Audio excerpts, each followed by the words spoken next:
Namaku Arka, seorang jurnalis investigasi yang terbiasa mengungkap kisah-kisah misterius di pelosok Indonesia. Kali ini, aku menerima sebuah dokumen rahasia berisi peta yang menuntunku ke sebuah goa terlarang di pedalaman Jawa Timur. Goa ini konon tidak memiliki ujung, sebuah lorong tanpa batas yang telah menelan banyak nyawa. Beberapa peneliti yang mencoba masuk tidak pernah kembali. Namun, ada satu kasus yang menarik perhatianku. Seorang pria tua bernama Mbah Wiryo pernah masuk ke dalamnya dan kembali dengan selamat. Namun setelah itu, ia memilih tidak pernah berbicara lagi. Pihak keluarganya mengatakan bahwa Mbah Wiryo hanya meninggalkan satu pesan yang tak masuk akal. Jangan cari ujungnya. Kau akan tersesat di tempat yang bukan milik manusia. Dengan rasa penasaran yang membakar, aku memutuskan untuk menyelidiki goa ini. Meski risikonya besar, perjalanan menuju goa bersama tim kecil yang terdiri dari 3 orang lainnya. Rizal kameramen, Dina, asisten riset, dan Gilang pakar, eksplorasi goa kami menuju lokasi menggunakan jeep tua. Perjalanan melalui hutan terasa semakin aneh. Saat mendekati tujuan, burung-burung yang sebelumnya berkicau tiba-tiba mendadak diam. Angin berhembus kencang, seolah ada sesuatu yang mengawasi kami. Ponsel kami mulai kehilangan sinyal dan GPS tidak lagi menunjukkan lokasi yang akurat. Aku punya firasat buruk, gumam Dina, melihat ke arah jalan setapak yang semakin sempit. Di tengah perjalanan, kami bertemu seorang lelaki tua berpakaian lusuh yang tiba-tiba muncul dari balik pepohonan. Ia memperkenalkan dirinya sebagai Pak Sastro, seorang penduduk lokal yang telah lama menjaga kawasan goa. Kalian benar-benar mau masuk ke sana? Tanyanya dengan nada serius. Aku mengangguk. Kami hanya ingin mendokumentasikan sejarahnya. Pak Sastro menarik napas dalam. Kalian akan menyesal. Banyak yang pergi, tak ada yang kembali. Kami berusaha meyakinkannya bahwa kami sudah menyiapkan peralatan dengan matang, tapi ia hanya menatap kami dengan wajah penuh keprihatinan sebelum akhirnya memberikan peringatan terakhir. Jika di dalam sana kalian mendengar suara yang memanggil, jangan jawab. Aku menganggap ini hanya bagian dari mitos dan tetap melangkah maju di depan goa yang menganga. Setelah berjalan sekitar 1 jam, akhirnya kami tiba di depan pintu masuk goa. Mulut goa itu lebih besar dari yang kubayangkan, menyerupai rahang terbuka yang siap menelan siapa saja yang masuk. Udaranya lembab dengan aroma tanah basah dan sesuatu yang seperti darah kering. Rizal mulai merekam, sedangkan Gilang memeriksa kondisi goa. Aneh, biasanya goa punya aliran udara yang masuk atau keluar, tapi yang ini benar-benar hampa, kata Gilang sambil menyalakan lampu senter. Kami melangkah masuk perlahan. Cahaya dari luar semakin meredup, hingga akhirnya kami benar-benar tenggelam dalam kegelapan pekat. Saat itulah kami mendengar sesuatu yang membuat bulu kuduk meremang. Suara langkah kaki, tapi bukan milik kami. Kami melangkah lebih dalam ke dalam goa. Udara di dalamnya terasa berat dan lembab, seperti ada sesuatu yang mengendap di dalamnya. Selama berabad-abad, dinding batu kasar di sisi kiri dan kanan terasa dingin saat disentuh, dan gema langkah kaki kami menggema panjang lebih panjang dari seharusnya. Cahaya senter Gilang menyapu sekeliling, mengungkap struktur batu yang aneh. Dinding goa ini tidak seperti goa alami pada umumnya. Ada ukiran aneh, pola simbol yang samar, tapi sepertinya bukan buatan manusia modern. Dina merapatkan jaketnya. Kenapa rasanya makin pengap? Aku mencoba tetap tenang, meski aku juga merasakan hal yang sama. Suhu udara turun drastis, dan perasaan tidak nyaman semakin kuat. Lalu terdengar suara itu, suara langkah kaki, tapi bukan milik kami. Aku langsung memberi isyarat agar semua berhenti.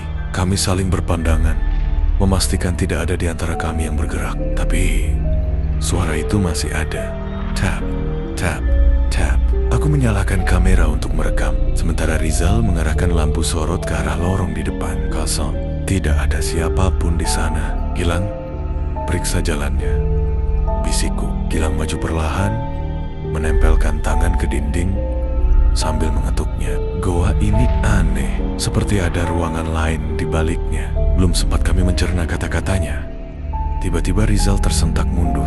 Astaga, ada sesuatu di sana. Serunya, kami semua langsung menyorotkan lampu ke arah yang dimaksud. Sekilas, aku melihat sosok di balik bayangan, sebuah siluet tinggi, berdiri di ujung lorong yang gelap. Dan kemudian, itu menghilang. Jejak yang tak seharusnya ada. Aku berlari ke arah lorong tempat sosok itu muncul. Lampu senterku bergetar di tanganku saat aku melihat tanah yang lembab. Ada jejak kaki, jelas dan nyata. Tapi yang membuatku merinding adalah bentuknya jejak. Itu memanjang seperti cakar, seolah bukan milik manusia. Dina menutup mulutnya, matanya penuh ketakutan. Kita harus keluar dari sini.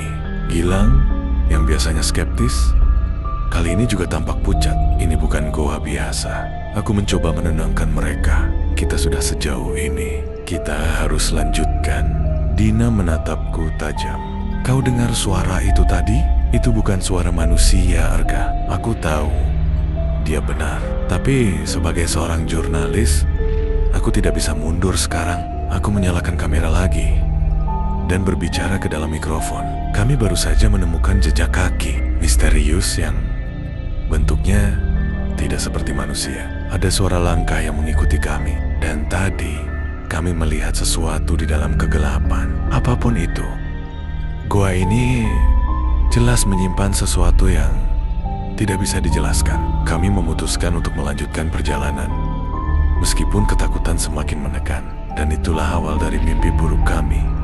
Kami berdiri diam dalam kegelapan, menghadap lorong yang semakin suram. Jejak kaki aneh itu masih jelas terlihat di tanah lembab. Tapi yang membuatku semakin takut adalah kenyataan bahwa lorong di depan kami berubah bentuk. Aku mengeluarkan peta yang kudapat dari dokumen rahasia. Menurut petunjuk, goa ini hanya memiliki satu jalur utama dengan beberapa cabang kecil. Tapi di depan kami sekarang, lorong bercabang menjadi 3 jalur yang sebelumnya tidak ada. Kita tidak bisa kembali, bisik Rizal. Suaranya sedikit gemetar. Aku menoleh ke belakang. Benar saja, lorong yang tadi kami lewati kini terlihat berbeda. Seakan-akan goa ini hidup dan menyesuaikan dirinya untuk membuat kami tersesat. Gilang menggigit bibirnya. Ini tidak mungkin. Goa alami tidak bisa berubah bentuk secepat ini. Dina semakin ketakutan. Aku tidak mau ada di sini lebih lama lagi, Arka. Kita harus keluar. Aku mencoba berpikir jernih. Keluar dari sini mungkin lebih sulit dari yang kami kira. Jika benar goa ini mengubah bentuknya sendiri, maka satu-satunya cara bertahan adalah tetap bergerak dan mencari jalan keluar sebelum semuanya berubah lagi. Kami berdiskusi cepat dan memutuskan memilih jalur tengah. Gilang meyakinkan kami bahwa arah ini masih sesuai dengan medan yang dia ingat. Kami berjalan dalam diam, hanya ditemani suara napas dan langkah kaki yang menggema panjang. Aku mencatat setiap detail dalam kamera, memastikan semuanya terdokumentasi. Beberapa menit kemudian, Dina menarik lenganku.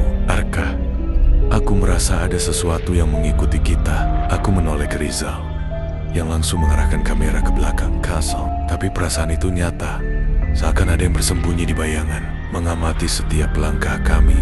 Tiba-tiba, terdengar suara gemericik air dari kejauhan. Kami mempercepat langkah dan menemukan sebuah kolam kecil di tengah goa. Airnya hitam pekat, seperti tidak memiliki dasar. Gilang mendekat dan mencoba menyentuh airnya dengan tongkat. Aneh, airnya dingin sekali, hampir seperti es. Tapi sebelum kami sempat mempelajari lebih lanjut, terdengar suara lirih di kejauhan. Aku di sini, suara seorang pria. Kami saling berpandangan. Itu bisa jadi jebakan, tapi bisa juga seseorang yang benar-benar membutuhkan pertolongan. Dina menggeleng dengan ketakutan. Jangan, Pak Sastro bilang Kalau ada suara yang memanggil, jangan dijawab. Aku menelan ludah. Tapi naluri jurnalisku berkata lain. Jika ada seseorang yang benar-benar terjebak di dalam sini, aku tidak bisa membiarkannya begitu saja. Aku mengarahkan senter ke arah suara. Saat itulah aku melihatnya. Seseorang berdiri di dalam kegelapan. Sosok itu tampak seperti pria biasa, mengenakan pakaian lusuh. Tubuhnya kurus, wajahnya tersembunyi dalam bayangan. Tapi ada yang salah. Dia tidak memiliki bayangan. Sebelum aku bisa bereaksi, sosok itu berjalan ke arah kami dengan gerakan yang tidak wajar seperti kakinya melayang beberapa sentimeter di atas tanah. Dina menjerit, "Lari!" Tanpa pikir panjang, kami berbalik dan berlari secepat mungkin, meninggalkan suara yang terus memanggil di belakang kami. Langkah kaki kami bergema di sepanjang lorong sempit yang semakin gelap. Nafasku tersengal saat berlari. Sementara suara Dina masih terisak di belakangku, Rizal memegang kameranya erat-erat. Sementara Gilang terus menoleh ke belakang, memastikan sosok mengerikan itu tidak mengejar kami. Tapi suara itu masih terdengar. Jangan pergi, aku di sini. Suaranya seperti menggema dari dinding goa, seakan berasal dari segala arah sekaligus. Tidak ada cara untuk mengetahui di mana sosok itu berada, dan itu yang membuat semuanya semakin menakutkan. Kami berlari tanpa arah, melewati lorong-lorong gelap yang terlihat sama semua. Cahaya senter kami hanya mampu menerangi beberapa meter ke depan. Selebihnya hanyalah kehampaan yang pekat. Aku menoleh ke peta yang kubawa. Seharusnya lorong ini membawa kami ke tempat yang lebih luas, tetapi tidak ada jalan keluar yang terlihat. Dina tersengal, mencoba menenangkan diri. "Arka, kita tersesat." Aku tidak bisa menyangkalnya. Goa ini seperti labirin yang tidak masuk akal. Jajak yang semar. Kami memutuskan untuk berhenti sejenak dan menyusun strategi. Aku mencoba menandai dinding goa dengan kapur, berharap bisa menemukan pola atau arah yang benar. Namun, setelah berjalan sekitar 10 menit, kami kembali ke tempat yang sama. Dinding yang tadi kutandai kini ada di depan kami lagi. Rizal mundur selangkah. "Tidak mungkin. Kita tidak berputar balik." Gilang meraba dinding itu. "Aku tidak suka ini. Sepertinya kita memang sedang dipermainkan oleh sesuatu." Aku menggenggam senter lebih erat. Goa ini bukan sekadar tempat biasa. Ada sesuatu di sini yang tidak ingin kami keluar. Dina mulai terisak. "Kita tidak bisa tetap di sini. Kita harus menemukan jalan keluar sebelum baterai senter habis." Aku menarik napas dalam. Kami harus tetap tenang. Sosak, kami memutuskan untuk mengambil jalur lain. Kali ini lebih berhati-hati. Aku mencoba merekam setiap langkah, berharap bisa menemukan petunjuk yang terlewat. Namun, ketika aku menyorotkan kamera ke salah satu lorong, aku melihatnya. Seseorang berdiri di sana. Dia masih tampak seperti pria yang tadi kami lihat, tetapi kali ini lebih dekat. Wajahnya samar dalam kegelapan, tetapi aku bisa merasakan tatapan kosongnya menembusku. Tiba-tiba, lampu senter berkedip-kedip. Dina berteriak, "Arka!" Dia bergerak. Sebelum aku bisa bereaksi, sosok itu mulai melangkah ke arah kami. Tapi tanpa suara sedikit pun, kami tidak menunggu lebih lama. Sekali lagi, kami berlari. Kali ini lebih panik daripada sebelumnya. Namun, lorong di depan kami berubah. Jalan yang tadi terbuka, kini tertutup oleh batu besar. Seolah-olah goa ini menutup dirinya sendiri. Dina menjerit ketakutan. Kita terjebak. Aku mencoba menenangkan pikiranku. Kami harus mencari jalan lain. Namun, sebelum aku bisa berpikir jernih, sesuatu muncul dari kegelapan. Sebuah tangan pucat mencengkeram bahuku. Aku merasakan sesuatu mencengkeram bahuku. Dingin, kaku, seperti tangan mayat. Refleks, aku menoleh dan langsung menyorotkan senter ke belakang. Tidak ada siapa-siapa, namun sensasi dingin itu masih terasa di kulitku. Seakan ada sesuatu yang baru saja menyentuhku atau masih menyentuhku. Tapi tak kasat mata, Dina masih terisak. Rizal dan Gilang menatapku dengan wajah pucat. Mereka tahu ada sesuatu di sini. bersama kami. Jangan berhenti. Kita harus keluar dari sini. Gumam Gilang. Aku mengangguk, mencoba mengabaikan rasa takut yang menjalar ke seluruh tubuhku. Kami melangkah lebih jauh ke dalam lorong yang semakin gelap. Batu yang berbisik. Langkah kami terhenti di depan sebuah batu besar yang menghalangi jalan. Ini aneh. Batu ini tidak ada sebelumnya. Rizal menyinari permukaannya. Ada ukiran aneh di sana, seperti simbol-simbol kuno yang tak kami mengerti. Tapi bukan itu yang membuatku merinding. Dari dalam batu itu, Eidos, aku di sini. Suaranya pelan, seperti bisikan dari dunia lain. Suara seseorang yang terperangkap di dalamnya. Dina menutup mulutnya, mencoba menahan tangis. Arka, kita harus pergi. Tapi aku justru terpaku. Entah kenapa, ada dorongan kuat dalam hatiku untuk mendengar lebih jelas. Aku mendekat, meletakkan telingaku di permukaan batu. Tiba-tiba batu itu bergetar. Aku mundur dengan cepat. Rizal mengangkat kameranya, mencoba merekam fenomena aneh ini. Gilang mengamati simbol-simbol di permukaan batu. Sepertinya ini Sigel, sesuatu dikurung di dalam sini. Dina menoleh panik. Kalau begitu, kita jangan di sini. Bagaimana kalau itu yang tadi mengejar kita? Aku ragu-ragu. Tapi sebelum aku bisa mengambil keputusan, batu itu mulai retak. Sesuatu keluar dari dalam batu. Retakan di permukaan batu semakin besar. Dari selannya, asap hitam mulai keluar, berputar-putar di udara, seperti kabut hidup. Kami semua mundur, tak tahu harus berbuat apa. Dina sudah menangis ketakutan, sementara Rizal terus merekam. Lalu, dari dalam batu itu, sesuatu muncul. Sosok tinggi, dengan tubuh kurus dan kulit abu-abu. Matanya kosong, tapi terasa seperti menatap kami langsung ke dalam jiwa. Tangannya panjang, dengan jari-jari yang terlalu banyak. Ia berdiri diam di depan kami, tidak bergerak. Gilang menahan napas. Jangan lakukan apapun. Aku menggenggam senterku erat-erat, tapi tubuhku terasa membeku. Lalu, makhluk itu tersenyum. Bukan senyum manusia. Senyum yang terlalu lebar, seakan wajahnya bisa meregang lebih dari seharusnya. Dan tiba-tiba, lorong di belakang kami menghilang. Kami terjebak. Lorong yang tadi kami lewati menghilang. Dina berteriak. Rizal panik menyorotkan kameranya ke sekeliling, mencari celah atau jalan lain. Tapi yang ada hanya dinding batu yang menutup kami di dalam ruang sempit ini. Makhluk itu masih berdiri di depan kami. Senyumnya semakin lebar. Aku bisa mendengar napas Gilang tercekat. Kita harus mundur. Jangan menatap matanya. Aku mencoba mengalihkan pandangan, tapi tubuhku seakan membatu. Makhluk itu melangkah maju. Setiap gerakannya terasa salah, tidak seperti manusia, seperti sesuatu yang tidak seharusnya ada di dunia ini. Aku ingin berlari, tapi tidak ada jalan keluar. Kami terjebak dengannya. Bayangan yang bergerak sendiri. Rizal mengangkat kameranya, tangannya gemetar. Aku harus merekam ini, gumamnya.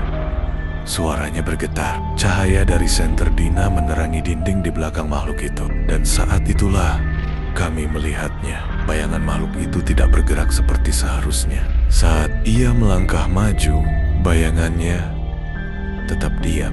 Tapi saat makhluk itu berhenti, bayangannya bergerak sendiri. Dina tersentak mundur, membentur dinding batu. Arka, aku gak mau di sini. Aku menelan ludah, mencoba berpikir jernih. Tapi bagaimana mungkin makhluk ini melanggar semua hukum alam yang aku tahu?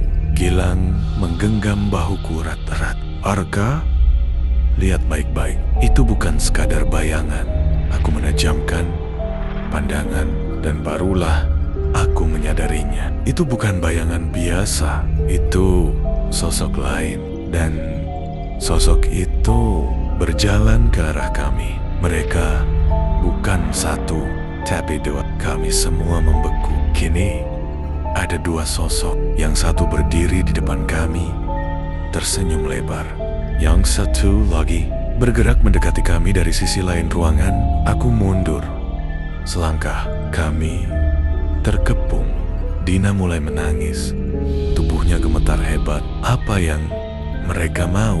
Gilang menggeleng lemah. Aku nggak tahu. Rizal berusaha tetap merekam, tapi aku bisa melihat tangannya gemetar. Lalu, sesuatu yang lebih menyeramkan terjadi. Makhluk pertama membuka mulutnya. Bukan sekadar terbuka, tapi menganga lebar. Lebih lebar dari yang seharusnya bisa dilakukan manusia. Dan dari dalam mulutnya, suara aneh mulai keluar. Bukan suara teriakan, tapi suara-suara berbisik. Bonnie, seperti ada ratusan suara berbicara sekaligus dari dalam tubuhnya. Dan di saat itulah, cahaya senter kami mulai redup. Satu persatu, kami diselimuti kegelapan. Cahaya dari senter kami menghilang sepenuhnya. Kami tidak bisa melihat apa-apa. Tidak ada dinding, tidak ada lantai, tidak ada tangan satu sama lain. Yang ada hanya gelap pekat yang menelan segalanya. Di tengah kegelapan itu, aku bisa mendengar napas Dina yang terengah-engah. Rizal berusaha menyalakan kembali lampunya, tapi yang terdengar hanya klik-klik senter yang tak berfungsi. Jangan panik. Suara Gilang terdengar gemetar. Tapi bagaimana mungkin aku tidak panik? Kami tidak bisa melihat. Kami terjebak dengan makhluk yang tidak kami pahami. Dan lalu terdengar suara, bukan dari kami, tapi dari dalam kegelapan itu. Bisikan yang mengintai. Awalnya pelan, suara berbisik banyak, seperti ada ratusan suara bercampur menjadi satu. Suara itu tidak datang dari satu arah, tapi dari segala penjuru. Aku bisa merasakan sesuatu bergerak di sekitarku. Tidak menyentuh, tapi ada. Dina menangis pelan. Arka, aku nggak bisa. Aku nggak bisa di sini. Aku meraih tangannya. Lieutenant, kita harus tetap bersama. Tiba-tiba, suara langkah kaki terdengar. Tap-tap, tap. Bukan satu, bukan dua. Banyak. Langkah itu terdengar seperti datang dari dalam dinding, dari atas, dari bawah, dari dalam kegelapan itu sendiri. Siapa di sana? Suara Rizal terdengar bergetar. Dan lalu, jeritan meledak dari dalam kegelapan. Mereka ada di sekeliling kami. Jeritan itu tidak berasal dari kami. Itu suara seseorang yang lain. Dan saat itu juga, cahaya dari senter Rizal menyala kembali. Kami semua membelalak. Di sekeliling kami berdiri sosok-sosok manusia, tapi wajah mereka tidak terlihat. Seluruh wajah mereka hanya kulit kosong tanpa mata, hidung, atau mulut. Tangan mereka kurus dan kotor, dengan kuku panjang seperti cakar. Mereka tidak bergerak, hanya berdiri di sana, mengelilingi kami. Dina menjerit, dan aku bisa merasakan kakiku melemas. Gilang menggenggam tanganku erat. Jangan bergerak, besik. Lalu, salah satu dari mereka mengangkat tangannya, menunjuk ke arah Dina. Dan dalam hitungan detik, mereka semua mulai bergerak. Teror di sekeliling kami. Kami tidak bisa bergerak. Sosok-sosok tanpa wajah itu berdiri diam, mengepung kami dalam lingkaran yang begitu rapat. Tidak ada jalan keluar. Dina mencengkram lenganku erat. Aku bisa merasakan tubuhnya gemetar. Rizal menyalakan kembali senter. Cahayanya bergetar. Makhluk-makhluk itu tidak bereaksi. Tapi aku sadar satu hal. Mereka semakin dekat. Kami mundur perlahan. Aku bisa mendengar suara napasku sendiri yang berat. Dan saat itu, makhluk yang berdiri paling depan mulai bergerak. Dari kulit wajahnya yang kosong, sebuah mulut mulai terbuka perlahan. Suara dari kegelapan. Mulut itu terbuka tanpa suara. Tidak ada gigi, tidak ada lidah. Hanya sebuah rongga hitam pekat yang seolah tidak memiliki dasar. Dari dalamnya terdengar suara. Bukan suara manusia. Itu suara bisikan yang berulang-ulang. Eyo, Isa, itu. Suaranya bergema di dalam kepalaku. Aku bisa melihat Gilang menutup telinganya. Wajahnya meringis kesakitan. Rizal mundur selangkah. Wajahnya pucat pasi. Dina mulai menangis. Aku tahu satu hal, kalau kita tidak bergerak sekarang, kita tidak akan bisa keluar dari sini. Lorong tak berujung. Aku menarik tangan Dina. Lari! Kami menerobos celah di antara makhluk-makhluk itu. Mereka tidak mengejar, hanya berdiri diam. Tapi aku merasa sesuatu mengikuti kami. Kami berlari ke dalam lorong sempit. Nafasku memburu. Dinding batu di kiri kanan terasa semakin dekat, seolah menekan tubuh kami. Aku terus berlari. 1 langkah, 2 langkah, 3 langkah. Tapi kemudian aku melihat sesuatu yang membuat jantungku berhenti. Di depan kami ada persimpangan, tapi lorong-lorong itu tidak berhenti. Mereka bercabang lagi dan lagi. Tanpa kami terperangkap dalam labirin yang tidak memiliki ujung. Dan kemudian terdengar tawa pelan dari balik kegelapan. 3 lorong, 1 pilihan. Kami berdiri di persimpangan, terengah-engah. Lorong-lorong di depan kami bercabang tanpa henti, membentuk labirin yang seolah tak berujung. Kemana kita harus pergi? Suara Dina bergetar. Aku menyalakan senter, mencoba menerangi setiap jalur yang ada. Lorong pertama gelap pekat, tanpa suara. Lorong kedua terdengar gemericik air. Lorong ketiga, aku merinding. Ada suara bisikan, ayo, ICO. Aku langsung menoleh ke Gilang dan Rizal. Mereka juga mendengarnya. Kita nggak boleh ke sana, bisik Rizal. Wajahnya pucat. Kita pilih yang ada suara airnya. Mungkin ada jalan keluar. Aku mengangguk. Ayo, kami masuk ke lorong kedua. Tapi baru beberapa langkah, Dina berhenti. Aku menoleh. Dina menatap ke lorong ketiga, dan kemudian dia berjalan ke sana. Dina, aku berlari mengejarnya, tapi langkahnya terlalu cepat, seolah ada yang menariknya ke dalam kegelapan. Aku bisa mendengar bisikan itu semakin jelas, seperti ada sesuatu yang memanggilnya. Aku berusaha mengejar, tapi tiba-tiba Gilang menarikku. Enggak, dia berbisik panik. Itu bukan Dina lagi. Aku, maksudmu? Rizal menunjuk ke depan, dan saat aku melihatnya, darahku membeku. Dina berdiri diam, tapi ada yang salah.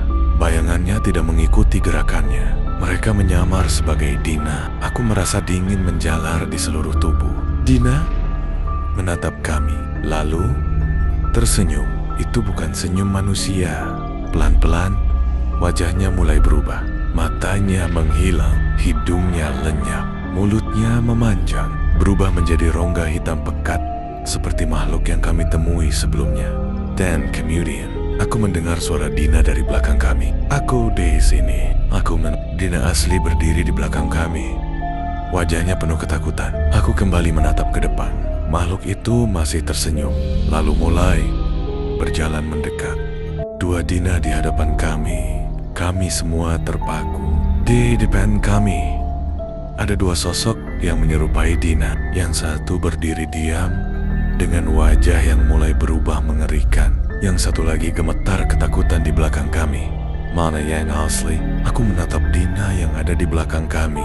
Matanya penuh ketakutan. Tubuhnya gemetar. Aku kembali melihat ke depan. Sosok di depan tersenyum lebar. Terlalu lebar. Mulutnya terbuka, namun tak ada gigi. Hanya kegelapan yang menganga. Aku tahu jawabannya. Lari, teriak Rizal. Kami berbalik, berlari menyusuri lorong goa. Tapi suara di belakang kami, itu bukan suara langkah manusia. Bayangan yang menghantui. Aku menoleh sejenak. Bayangan panjang mengejar kami. Itu bukan hanya satu, melainkan banyak. Di balik dinding-dinding goa ada sesuatu yang bergerak, seperti tangan-tangan hitam yang merayap dari dalam batu.